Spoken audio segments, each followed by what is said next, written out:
init. Nag-borrow po ako sa kanya ng money.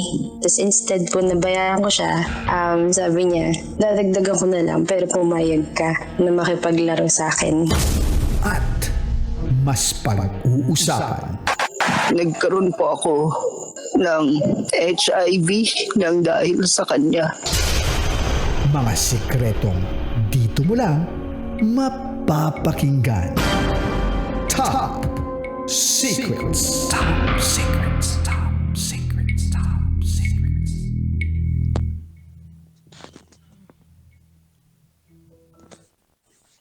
Hi Kabisyo, it's me DJ Rakitera. With DJ Titangelo. And welcome to the program Top Secrets.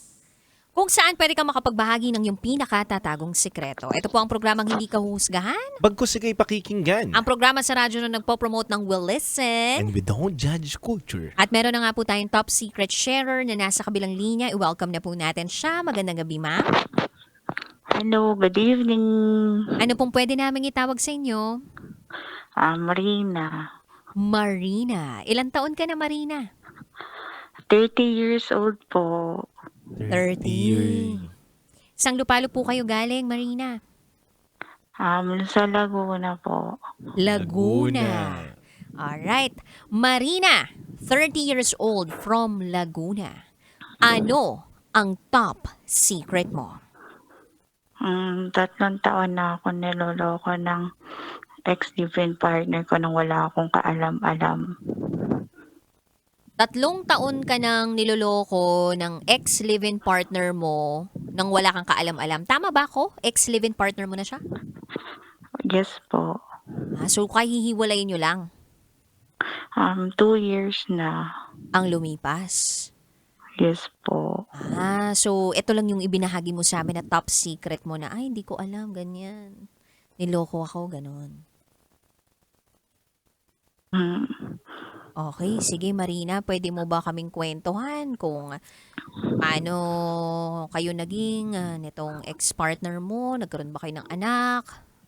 And then, paano mo nalaman na meron pala siyang iba? Nagkakilala kami nung college pa ako. Magkaklase kami sa school. Tapos, noon is may una na akong anak. So, single mom niya ako nakilala. Tapos yun, tinanggap niya naman ako, pati yung anak ko sa una. Tapos naging okay naman yung pagsasama namin. Pero, napabayaan ko na yung sarili ko. Like, nalosyang na ako, nanaba na ako, and all, kasi nasa bahay lang ako. Tapos, ayun. Pero, inaasikaso ko naman talaga siya na kung ano-ano, basta okay naman kami, pero hindi ko alam na niloloko niya na pala ako.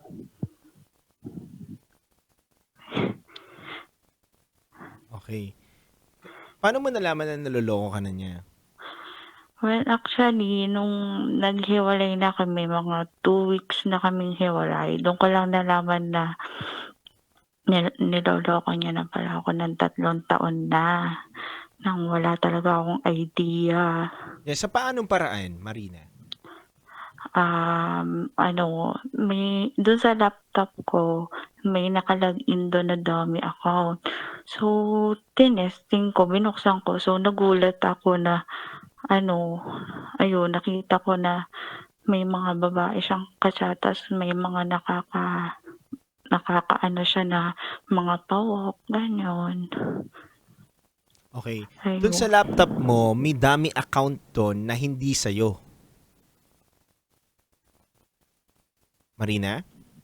Hello po. Yes. Doon sa dummy account, doon sa laptop mo, may dummy account doon na binuksan mo, pero hindi sa'yo yun. Hindi. Doon po yun sa sa partner ex ko. mo. Okay. So, ano mga nakita mo na pag-uusap nila, conversation nila ng mga babae, yung pawok na sinasabi mo? Baka pwede mo naman ikwento sa amin. Nakikita ko naghahanap siya ng mga walk sa mga group, ganyan. Mhm. Tapos yung iba mga nakatuluyan niya na naka-ano, tapos yung isa doon is nagpukaw ng attention ko is yung dean namin sa school is siya pala yung nagbubugaw sa kanya no'n nung magkaklase pa kami nung college. Wait, yung dean ninyo dun sa school, yun na nagbubugaw sa kanya nung panahon na kolehiyo pa kayo? Oo. Kanino siya binubugaw? Do'n sa bahay ng dean namin ginagawa yung mga ano na mga pa-walk. Okay. Wait lang, linawin natin yung kwento. Medyo magulo kasi. So, Sorry. nahuli mo. Yeah. Okay, naiintindihan ka namin. Kasi minsan, dahil sa bugso ng damdamin at pagkukwento mo ng mga naranasan mo noong nakaraan at nakita mo, hindi mo na-explain maayos eh. So, lilinawin lang natin ngayon, Marina. Marina, tama ba ako ng pagkakaintindi? Kami ni DJ Rocky na etong si Dean, ito ang nagpupush o ito yung isa sa mga gumagawa para ibenta yung mga ginagawa nila dun sa bahay ni Dean. Tama ba ako? Oo, pero hindi naman money. Do'n lang talaga ginagawa tapos yun nakapalibot din yung ibang estudyante tapos do'n din nila ginagawa sa bahay na yun yung mga bagay na yun. So anong napapala ni Dean dun? Hindi siya pala kinukuha na ng pera. Pumupunta lang sila dun sa bahay ni Dean? Kasi wala kasing asawa at anak yun din namin tapos Okay. medyo hindi namin alam parang bakla-bakla din siya. Mhm. So hindi ko din alam pero marami na akong nakikinig na tungkol sa kanya na gano'n. Okay. So, etong si Dean, pinapayagan niya yung boyfriend mo na magdala ng mga walk dun sa bahay niya para manood din siya. Oo, pati yung mga ibang estudyante din na lalaki. Okay. Pero, wag na muna tayong lumayo. Doon na muna tayo sa Sige. boyfriend mo na huli mo siya niloloko. So, nakita mo nga dun sa dami account, marami siyang kausap, marami siyang, isa na nga dito yung Dean at doon ginagawa sa bahay nila. Ano pa yung mga nakita mo doon sa account mo na nabuksan? Ayun, maraming babae, sobrang daming babae na mga nakaka-chat niya. Tapos yung iba doon yung sa mga chat, mga puro imbento niya na mga storya, ganyan. Tapos yung iba naman, ano talaga, na mga nakaka-check-in niya talaga doon. Ma'am, layo ka lang po sa electric pan ninyo. Mukhang nagagalit po yung electric pan ninyo. Mukhang, Okay po. opo ma'am. Medyo nasira po yata yung electric pan ninyo, ma'am eh. Umingay. Ayan. Ayan ma'am, so nahuli mo nga siya doon at ano pa? Ano pang mga yung nahuli mo na siya? Ano nang ginawa ninyo? Noon, siyempre hiwalay na kami. Tapos ano, as in nag-panic attack ako. Tapos tinawagan ko yung best friend ko na gano'n na nangyari. Tapos tinawagan ko din yung ex ko na sinabi ko makipagkita siya sa akin. Kasi noon, ang nirason niya sa akin bakit ako iniwan is bakla daw siya. Okay. So, nilapitan mo yung kaibigan mo dahil nai-stress ka at napapanik attack ka dito sa partner mo na nahuli mo na maraming kausap, pati na walk, pati dun sa din niya na tingin mong gay din. Tama ba ako? So, ngayon, nakipagkita ka sa kaibigan mo, pati dun sa ex mo na sinabi sa'yo na gay siya. Tama ba kami ng pagkakaintindi?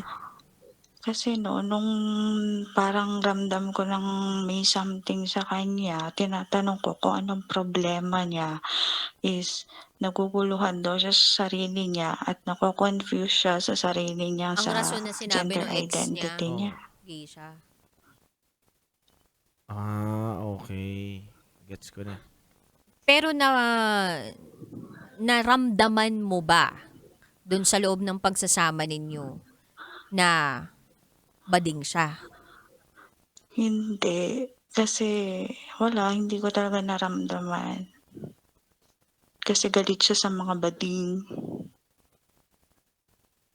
So, nung nakipaghiwalay siya sa'yo, tinanggap mo lang yun na okay, may gender identity crisis etong partner ko, kaya hiwalay na kami. Ganon.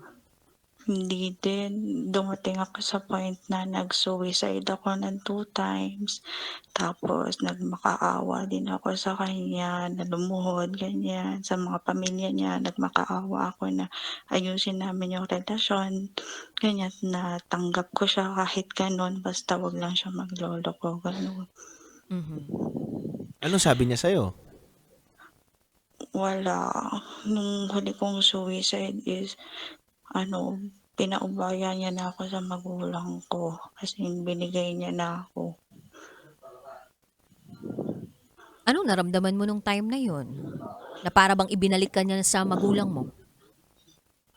I feel lost na anong problema sa sarili ko. Anong ginawa kong masama? Kasi lahat naman ginawa ko sinabi naman nila na ideal wife ako kasi hindi ako nagsiselos, hindi ako mahigpit, Mhm. hindi ako magastos. Mhm. Parang ideal talaga, hindi ako nagger, understanding ako, gano'n. Kaya hindi ko alam kung bakit. Siguro kasi nalosyang lang talaga ako.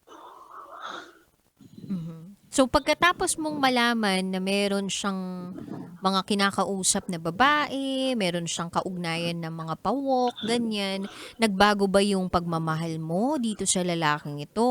I mean, nung nung naghahanap ka ng mga sagot sa tanong mo, may nagbago ba dun sa pananaw mo tungkol sa kanya? Mas gusto mo bang lumayo o mas gusto mo pa rin siya na makasama habang buhay?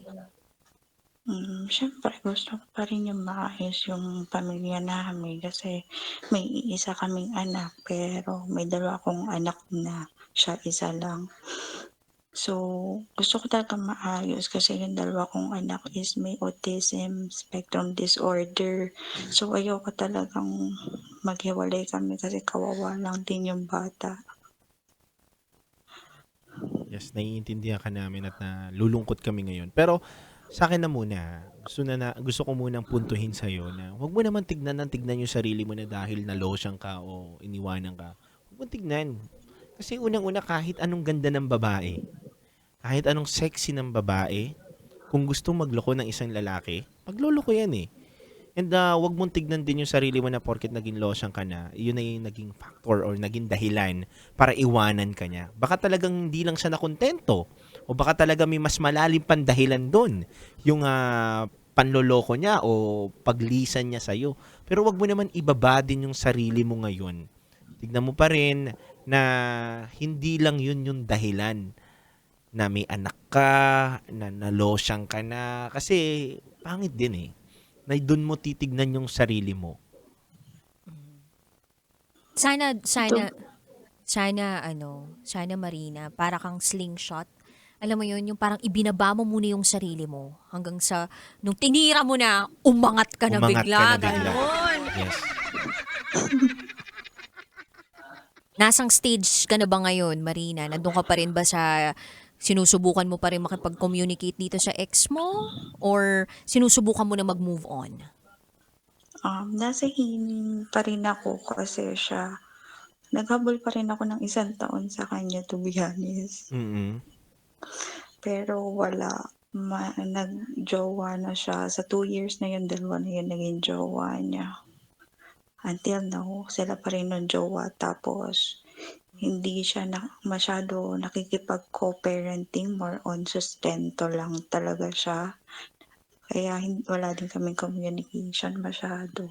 So ngayon, nasa healing pa rin ako and trauma pero mas umokey na ako ngayon. Mas minamahal ko na yung sarili ko ngayon at mas na-e-enjoy ko na yung sarili ko ngayon, pati yung mga anak ko. Masaya kaming marinig yun mula sa iyo ha, Marina. Mm-mm. Looking forward ka ba sa mga susunod pang mangyayari sa buhay mo? Oo, siyempre gusto ko rin na may makakasama pero siyempre mas uunahin ko na lang yung mga anak ko, ganyan, kaysa sa sarili ko, gano'n.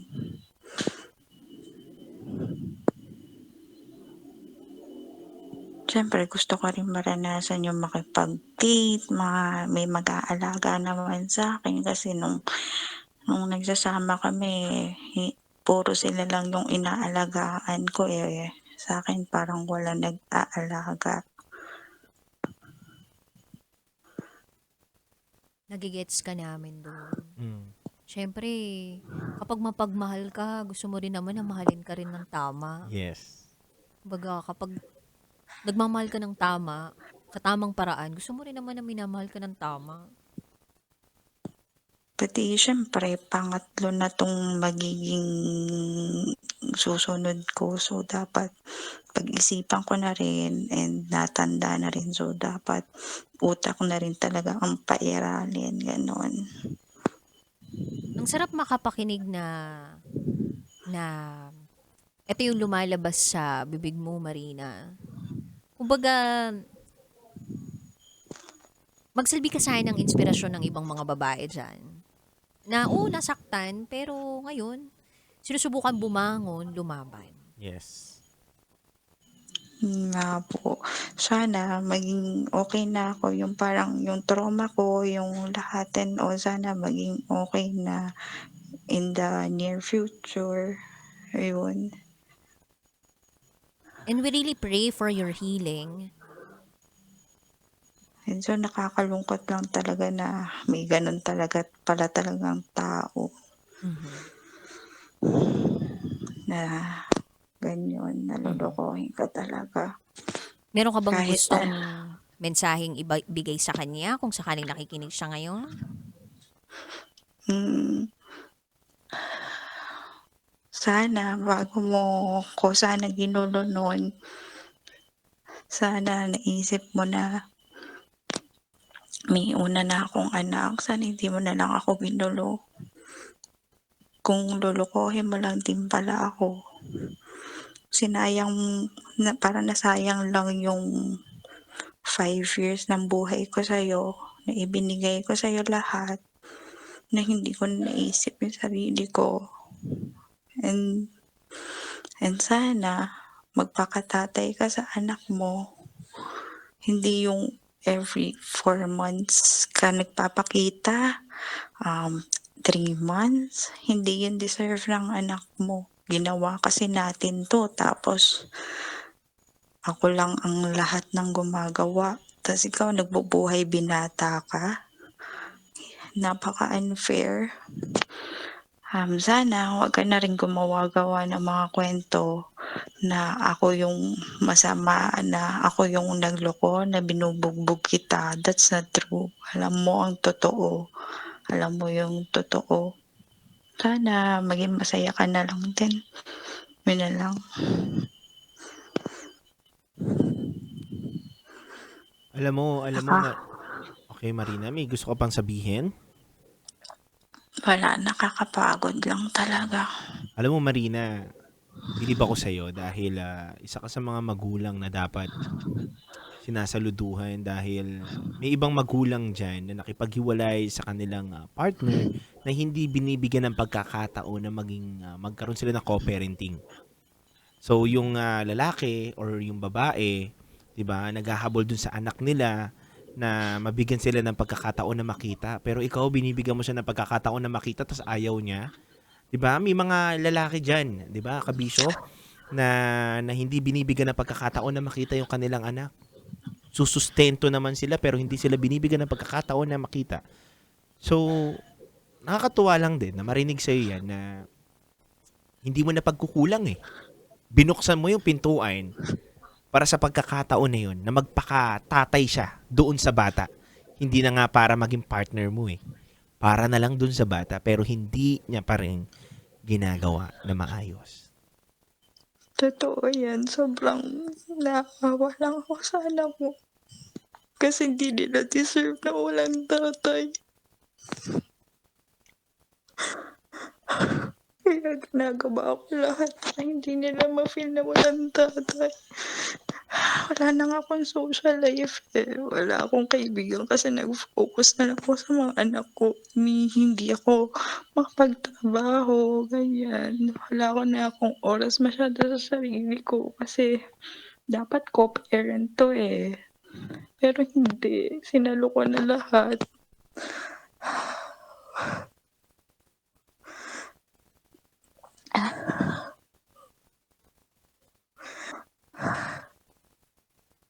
Pagod. Hindi din biro yung mag-alaga ka ng special child. Yes. Napakahirap. Yes. Sobrang hirap. Tapos lulukuhin ko lang.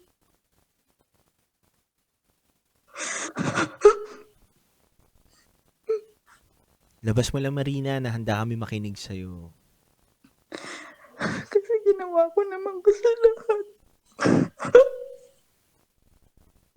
Ginawa ko lahat. Lahat. Kahit na nag-suicide ako, wala siyang pakialam. Wala siyang pakialam. Sa kanya ko lahat naranasan ng lahat ng masasakit at masasama. Akala ko mabuti siya tao. Hindi ko talaga naisip na lulukuhin niya ako kasi tinanggap niya yung una kong anak. Tapos napakabait niya. Tapos galing siya sa seminaryo. Magpapari dapat siya. Ano ba, choosy pa ako? Pero lulukuhin lang din pala niya ako. Tapos dumating pa sa point na nahawaan niya na ako ng sakit noon na hindi ko alam. Ayun yung sobrang down na down ako na hinawakan niya pa ako ng sakit. Anong sakit to kung okay lang na itanong sa'yo at sagutin mo? Nagkaroon ako ng HPV. Human papillon-virus. Dahil sa pakikipag-sex niya Sex niya. kung Kani-kanino. tapos nakipag-sex siya sa akin. Tapos ayun, nawaan niya ako kasi bumagsak yung immune system ko that time kasi sobrang depressed. Tapos nagulat na lang ako na may Makati. Tapos ayun, nagpa-check ako sa OB. Tapos doon ko nalaman na ayun, may HPV ako. Tapos ayun, naggamot ako for 1 year din or 1 year din ako naggamot. Tapos depressed ka, tapos may ganun ka pang sakit na ang linis-linis ko naman. Tinamihan niya ako.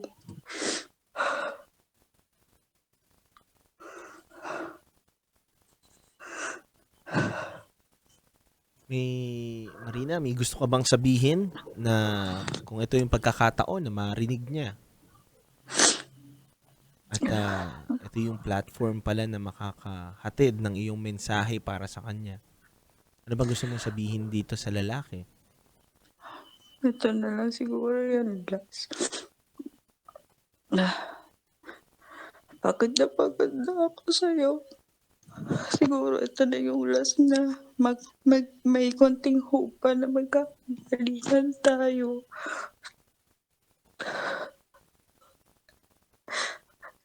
Give up na ako sa'yo. Pagod na ako na mag-chat sa'yo and all. Pagod na ako.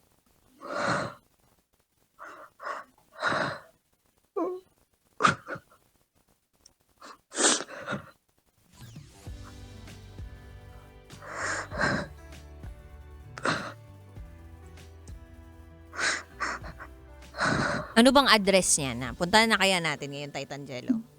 Bigay mo sa akin yung address. Samahan kita. Sige.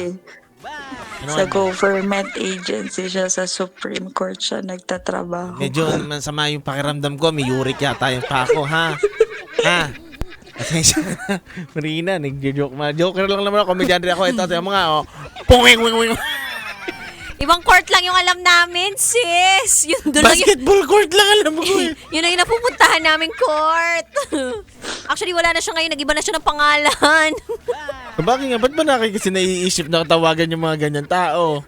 Sabi ko, puntahan lang natin. Ba't nga natin pupuntahan? Malay mo, sabihin lang natin sa kanya. Bagyo ngayon, mahirap puntahan. Alam niyo para okay lang Wala akong ginawang masama Wala ka naman talagang ginawang masama. Alam mo, ang mga taong nagbibigay, ang mga nagbibigay ng walang hinihiling na kapalit, yung mga taong sobra kung magmahal, Yes. tama kung magmahal, ito yung mga binibless lalo pa ng may kapal. Hindi mapupunta sa wala lahat ng mga paghihirap ninyo, ng mga sakripisyo ninyo. I agree. Lagi at laging merong katumbas yan na sarap, kaligayahan, at pangmatagalan na kapayapaan na hindi malalasap nung taong nakapanakit sa inyo ng sobra-sobra. Mapagmahal kang ina, alam namin yan. Huwag mo sisihin yung sarili mo dahil niloko ka. Huwag mong tignan yung sarili mo na may pagkukulang sa'yo kaya ka niloko.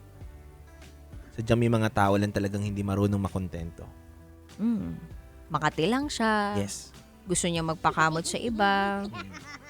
Kasi Marina, nandito ka na sa sitwasyon na na mabigat na lahat Kung ikaw mismo bibigay ka na rin, tulad nga na sinabi mo, yung anak mo ang tinitignan mo dito, kuwawa naman sila. So bilang isang magulang o bilang isang nanay, kung ikaw mismo rin bibigay, sana lang hihigit ng lakas yung dalawa mong anak. Sa'yo lang naman. At naniniwala naman kami sa'yo sa kabutihan ng puso mo, gagabayan ka ng Panginoon. Gagabayan ka ng Panginoon na mabigyan mo ng magandang buhay itong mga anak mo. At makilala mo sa tamang panahon yung tamang lalaki na magmamahal sa'yo. Huwag mo madaliin. Mahalin mo muna sarili mo, ayusin mo muna yung sarili mo, magbigay ka ng oras sa anak mo, at ipanalangin mo na lang yung kaluluwa nung lalaking nasa Supreme Court, ha? Panalangin mo na matanggalan na siya. Bahala na kung ano yung matanggal sa kanya. Okay lang, maliit naman. Maliit na Ayan ang sinasabi ko sa iyo. Yun naman pala, hindi dapat pinanghinayangan ng mga maliliit. Ba't mo kasi pinapasok sa buhay mo? Lit-lit pala. Kaya nga, pero nakabuo kasi. Kahit maliit, nakakapuwing din. Diba? Kahit maliit, nagkakaroon pa rin ng bibwit. Ay nako. Masapot din, no? Oo eh. Thank you so much. Talaga. Marina, salamat sa pagbabahagi mo ng top secret mo. Sana kahit papaano napagaan namin yung bigat ng nararamdaman mo. Kung kami pa, lagi ako nakikinig sa'yo pag may gawaing bahay ako, ganyan, in 3 a.m., 4 a.m. Nakikinig lang ako sa'yo. Parang, kumbaga, ikaw na yung parang doon ako sumasagap ng mga chismis, ng mga ibang mga nagkukwento, ganyan. Yun. Na-appreciate namin. Thank you. Yun, thank you. Marina, ingat ka palagi ha. Ang cute mo, Titangelo. Thank you po. O, diba? Gusto mo Marina, ba? gusto ko nakangiti ka lang lagi, ha? Thank you so much. Marina, kung maliit siya, ako malaki. Kasi nga Titan siya. Malaki ako magmahal. Malaki ako magmahal. Sagad ako. Yumakap. Pasok sa butas ng puso mo ang aking pagmamahal. Tagos hanggang buto ang aking pagbayo sa mga paglaban ng buhay na to. Marina, isang mahigpit na yakap ni Titangelo para sa'yo, ha?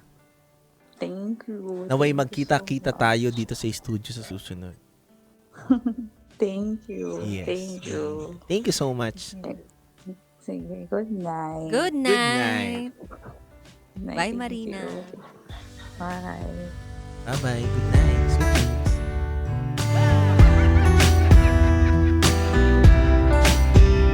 dreams. Grabe, no? Dude, grabe talaga. Ang dami na kukyutan sa'yo.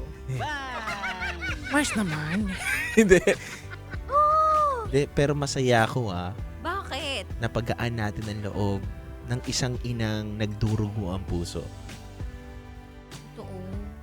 Alam mo kanina habang nakikinig ako sa kanya, parang bakit Iyak ako. minsan napapaisip ako nga parang bakit kaya talaga nangyayari to sa mga mabubuting tao? 'Di ba? Nagtiwala lang din naman siya. Naisip mo ba yun? Parang nagtiwala lang naman siya Kasi hindi ko naisip, masama ako eh. Be, kidding aside, but totoo yan. Diba? Parang ang buti-buti niyang tao. Nagtiwala lang naman siya dun sa tao. Oo. Kumbaga, sabi niya nga kanina, nagsakristan pa to, dapat sana talaga magpapari. Kumbaga, hindi naman siya nagkulang sa pagba-background check dun sa lalaki. Hindi naman siya nagkulang sa pagkilatis dun sa lalaki. Pero biglang sasabihin, niwalay na sila. Pagkatapos maanakan ng dalawa pa, lolokohin, malalaman niya. Parang, bakit? Kainis naman kayo. Kung hindi nyo naman kayang panindigan, sana hindi nyo na lang sinunggaban. Kung hindi nyo kaya magmahal ng mga single mom, huwag nyo nang pasukin ang mga buhay nila. Bakit? Unang-una mga kabisyo, galing na sila sa relasyon na nasakta na sila. Tapos kung hindi mo rin siseryosohin at aayusin yung pagmamahal mo para sa kanila, doble yung sakit na mararamdaman nila. Kaya ka nila pinapasok sa buhay nila dahil nagtitiwala sila sa'yo na poproteksyonan mo sila at mamahalin mo sila at tatanggapin mo sila ano man yung mga nakaraan nila. So sana, kung papasok kayo sa buhay ng mga single mom, ingatan ninyo ng doble-doble. Hindi po madali yan, kabisyo. Hindi po yan normal na relasyon lamang. Dahil yung naging damage sa yung emotional damage na Yung trauma yung ng trauma nakaraan. na nakaraan doon sa kanila, hindi biro yun. So dapat kung magmamahal ka ng mga single mom, ingatan mo. Wag nyo sanang isipin na parang porke single mom, Yes. strong na to. Yes. Wag ganun. Hindi na po parang, ganun. Parang kasi ang iba, iniisip nila, single mom, hindi, strong na to. Kung sakali mong saktan ko to, hindi, strong Hindi. na to, immune na to. Hindi. Hindi Ano po ka ba? ganun. Hindi po ganun, kabisyo. Hindi po ganun yun, kabisyo. Mali po yun. Diba? Yun yung thinking nila kapag single mom, strong Hindi. na to, palaban to. Hindi. Mahalin nyo dapat. Mas intindihin nyo dapat. Sa totoo lang, napakagaling magdala ng mga single mom. Nang, Parang kung- dala ng. Magdala ng sarili nila. Ayan. Yung parang kahit na isipin mo mag-isa lang sila sa buhay, yung parang kahit na ang dami nilang ginajuggle, pagtatrabaho, Yes. pag-aalaga ng mga Bata. bata, mga gawaing bahay, pagbabudget ng mga finances, pag-a-attend ng mga school activities ng mga anak, lahat ng yun sa kanila lang, sila lang mismo yung gumagawa. Maswerte na lang kung may mga tutulong sa'yo sa paligid, pero yung ikaw lang yung talagang bumubuhay ng literal doon sa bahay ninyo, tahanan ninyo, doon sa mga bata, doon sa inyong pamilya. Ay, ang tindi. Kaya nakakabilib. Solo parent. Mga solo parent natin. Ay. Anyway, mga kabisyo, maraming salamat po sa inyo. Naway pagdasal po natin ang caller natin ngayon na si Marina, no? And Marina, naway gabayan ka ng Panginoon. Bigyan ka ng magandang Magandang buhay. magandang buhay, magandang pangunawa at lakas para ma-handle mo yung dalawang anak mo. Na may autism. Yeah, autism. Grabe strong na itong taong to. Sobra, dude. Nabibilib ako sa kanya. And yung mga words na lumabas sa bibig niya during the call, especially the latter part ng mga pinagsasabi niya, doon ko na-realize na grabe kalawak nitong taong to. Yes. Kumbaga, oo, nagmahal ako ng matindi, mahal na mahal ko tong taong to, pero hindi ko kakalimutan yung mga anak ko. Hindi ako bumitiw. Kumbaga, pinagdaanin na lahat ng mga emotional processing eh. Alam mo yung dude, kasi pwedeng at some point sa sobrang strong mo, mag-skip ka dun eh, one way or another eh. Yung parang hindi mo pagdaanan tong isa, hindi mo, kasi kailangan ng sitwasyon na maging strong ka. Pero hindi, lahat pinagdaanan niya. Yes. Naisip niya na depressed siya, nagka-anxiety siya. Muntikan na siyang mawala sa mundong ito. Naisip niya yung mga anak niya. Bumangon siya, unti-unti niyang inayos yung sarili niya para sa mga anak niya. inisip niya na, hindi na talaga ito yung lalaking para sa akin. Although umaasa pa rin siya. Alam mo, nandun lahat ng emosyon na valid, 'di ba, na maramdaman ng isang ina na naiwan bigla sa ere ng taong nangako sa kanya o pinakitaan siya na kaya siyang panindigan hanggang dulo. Pero ayan siya, bumabangon, nakatapak sa lupa yung mga paa, babangon pa rin araw-araw. Hindi na lang para sa sarili niya, kundi para sa mga anak niya. And nakakatakot din talaga na magtiwala uli. Na parang kung may magmamahal ba sa akin uli ng tama, tapat at totoo. Ako hindi naman ako nawawala ng pag-asa. Kumbaga, maraming pagkakataon na binibigo talaga tayo ng pagkakataon ng mga tao sa paligid natin. Pero sigurado ako na kung meron mang tao o higher being, 'di ba, na hindi bibigo sa atin, yun yung pagpapangako ng Diyos sa atin na ibibigay niya sa atin yung nararapat para sa atin. Yes, tama. And dun ka magtiwala, dun ka maniwala, at dun ka umasa. Hindi sa mga taong nagsasalita lang tulad ko, kundi tulad sa ka. Diyos. Totoo yun. Totoo yun. Dapat mahanap mo yung rason sa mga nangyayari. At makita mo yung purpose mo kung bakit mo kailangan ipagpatuloy ang lahat. Yeah. Yun lang. Yes. Bait natin dito, no? Ang bait-bait natin! Sisimba pa ako eh. Kaya nga eh, mukha talagang dude. Si Wednesday, Baclaran Day. Happy Baclaran Day and Mukhang, belated happy birthday syempre kay Padre Pio, di ba? Padre hindi Pio ako Day, masyado diba? maalam sa ganyan. Wala lang. Ang alam ko lang si Titan Jello, talagang legit po na nagsisimba siya. Oo. In fairness naman dito kay Titan, kita nyo lang talaga na parang ewan lang, pero nagsisimba po yan. Anyway. Oo, dinidepensa ko si Titan. Nagbabawas ako ng kasalanan. Sinasabi niyo makasalanan siya? Makasalanan talaga! Ako na mismo magsasabi sa inyo.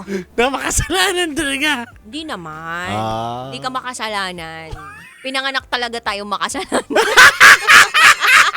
Di lang ikaw. Yan. Anyway, kabisyo, sumabit na yung oras para kami magpaalam.